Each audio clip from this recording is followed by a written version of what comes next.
Thank you for joining me. I'm Dana Palmblad. I am the Segment Sales Director for Leadership and Professional Development at Kaplan. And we specialize in helping organizations to drive beyond individual skill performance to create real overall organizational lift. And we do that by providing them with diagnostic tools and learning interventions that are specific to solving specific issues. And we're going to see more about that as I go forward here. But we are looking, in this case, at how to identify and address risk in a very specific situation with an organization that is focusing on how to address those risks within cybersecurity. But again, this can be applied to really any part of your business where you may have potential performance gaps. And the way that we do that is with a diagnostic tool at the beginning to help us identify individuals, cohorts, pieces of the organization where people are not necessarily applying the knowledge that they have in a way that's meaningful to the business. So we all know people who are extremely competent. They have the technical knowledge and the ability to do their job and do it well, but they don't necessarily have the confidence that they need to be able to drive to the performance that's expected, or to be advocates in the organization to help coach others and move towards those goals. On the flip side, we also know a lot of people within organizations, they exist everywhere, who behaviorally are very, very confident in terms of what they do, but they may not really be competent, and that's a danger. So we'll explore that a little more as we go forward. The case that we're looking at here is a global insurance company that was very concerned about cybersecurity. It's in the news everywhere. Over 9 billion data records have been stolen since 2013. Almost 5.5 million records of data are being accessed or exposed on a daily basis going forward. So this is a big issue. And it's one where we really can very easily illustrate this idea of technical competence versus competence at the individual and organizational level. So when we look at best practices in cyber, it really becomes kind of a checklist. There is this cybersecurity framework that everybody has to adhere to, that they test on annually to be able to say, yes, we have all these things in place. We know how to identify, we know how to protect, we know how to detect if something has occurred, we know how to recover from that. And that's all well and good, but you can have all the technology, policy, and processes in place that you can imagine, and at the end of the day, there's still something very critical missing in terms of making sure that you're secure, and that's the human element. It's like all other aspects of our business. It's people that make the difference in terms of what we can or can't accomplish and in terms of the risk that we face as an organization. So by looking at the current practices, we can have preventive technology. We can adopt a hacker's mindset. We can base all of this around specific policies, but we don't integrate it with the security needs in terms of the business opportunities that we're pursuing. We don't integrate it in terms of considering the internal attitudes that individuals have about security, and we don't bridge the gap between their personal beliefs, what we're trying to organize at the company, and what they may even be doing at home when they get off work. Specifically, I think about the disaster announcement that occurred in Hawaii, which caused a great deal of fear and just wreaked havoc for a period of time. And that was all traced back to an individual who had posted something on social media where he had Post-it notes with his passwords appearing behind him on a computer screen when he was filming whatever he wanted to put out on social media. So again, it just comes down to, are all of the security policies and practices in place? Yes. Do we have the technology in place to support our organization? Yes. But how do people apply that knowledge? How do they actually interact and do their job every day? That's where risk can occur. So we want to work with these organizations to help them identify these areas where they may have risk. Again, whether it's related to their financial acumen, their business acumen, in this case, it's really about cybersecurity.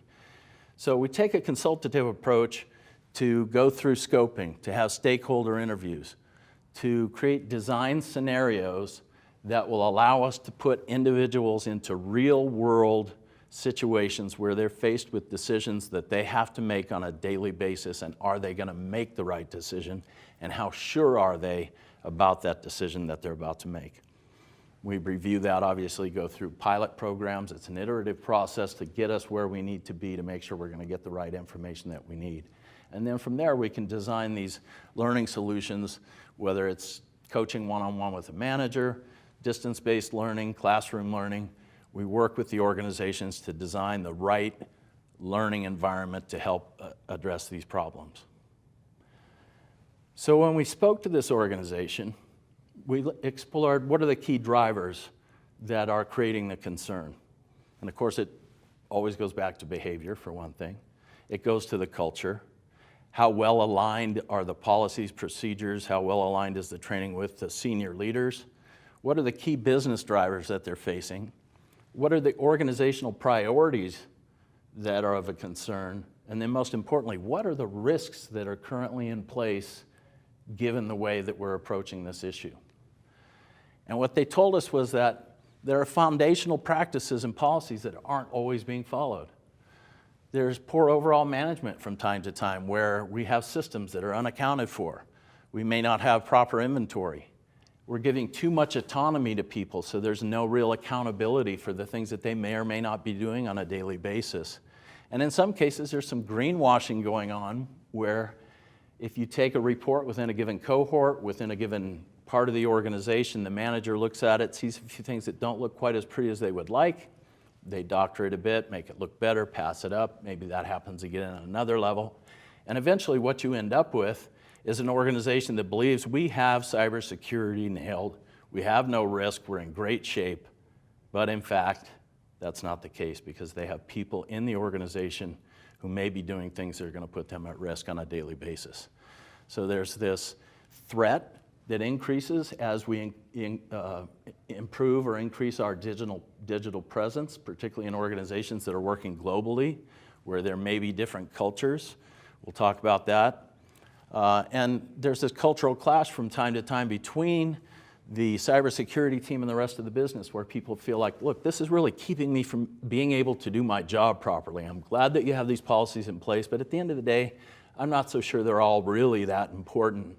If I can get something done easier by avoiding this particular policy, I'm going to do it.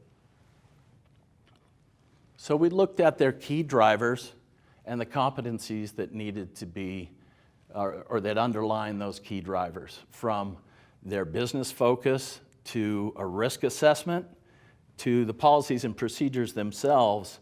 But then even more importantly, we started to get into advocacy.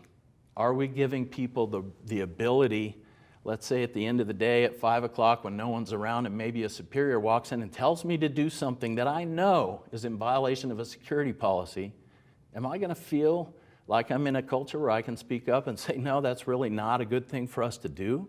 Or am I going to go ahead and comply? And if I comply, am I exposing the organization? And then to get to the personal practices again of how do I take this back into my personal life? Is there anything that I'm doing in social media? Or are there things I'm doing outside of the job that could be exposing my organization to risk? And from that, we then begin to put together scenarios. What we want to accomplish here is to put people in real life situations. Make it very real in terms of here is a situation that you may face. How would you respond to it? And we give them the ability to say, yes, that's right, or no, that's wrong. Yes, that's true, or no, that's false. But we also give them the ability to say, how confident am I in my response? So again, back to the person that's highly confident, but not very competent. Could be a huge issue. And if we have someone that's very, very competent, but they don't have a lot of confidence, how are they going to advocate within this organization because they're not really sure that they do in fact understand things as well as they do.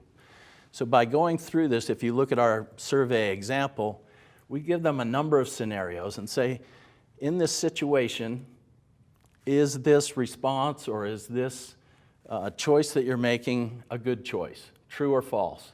And then how certain are you of that? So if we look at the first question, they're saying, I think this is false, but I'm really not that sure. Or on the second one, I am very confident that this is true.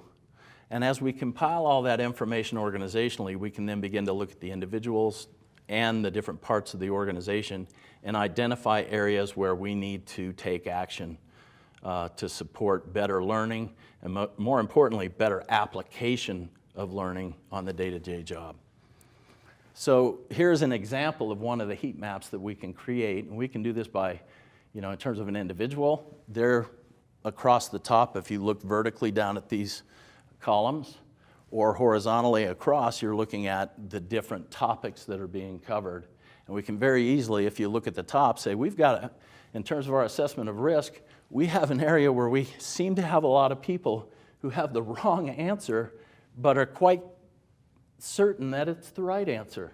That could be a huge problem. Now, without going into great detail, you also see areas down here at the bottom where you've got a lot of green. These are areas where we might be able to leverage hidden talent, hidden advocates to help us in terms of supporting our risk going forward.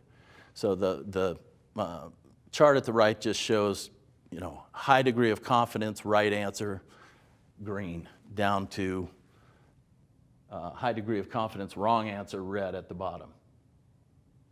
And so we can gather that information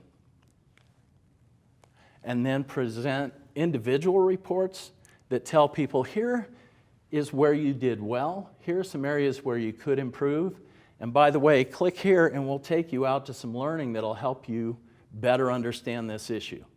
That's one approach. We also, from there, have the ability to develop all kinds of learning interventions that involve, classroom training, online training, workshop training, working with your manager in terms of coaching. The object here is to go beyond just trying to train everybody the same way, give them the same book of knowledge, and really get down to how well are they then able to translate that into their job on a regular basis. So in summary, our diagnostic approach is a mechanism that assesses both confidence and competence of a team or a group or a population, and it's across all industries in business. We're looking at one specific instance here, but if you really think about the concept, this can be applied in many, many ways to identify areas of risk and to identify opportunities for overall improvement. The tool provides key insights to help mitigate that risk and shape our learning interventions, and our approach explores the key drivers for your organization. So this isn't something that you just bring off the shelf, it's one size fits all. It's very much part of a process that we go through with you to identify what you're trying to accomplish, where you think you may have risks, how do we align around the executive team to make sure that those things that you feel need to be expressed, learned, and applied on a daily basis, that those things for your business are being designed the right way. So again, thank you very much. I hope that if you have any questions, you will contact us. You can reach me at dana.palmblad@kaplan.com, and I would love to answer any of your questions or dive deeper into this with you if you'd like to learn more. Thank you.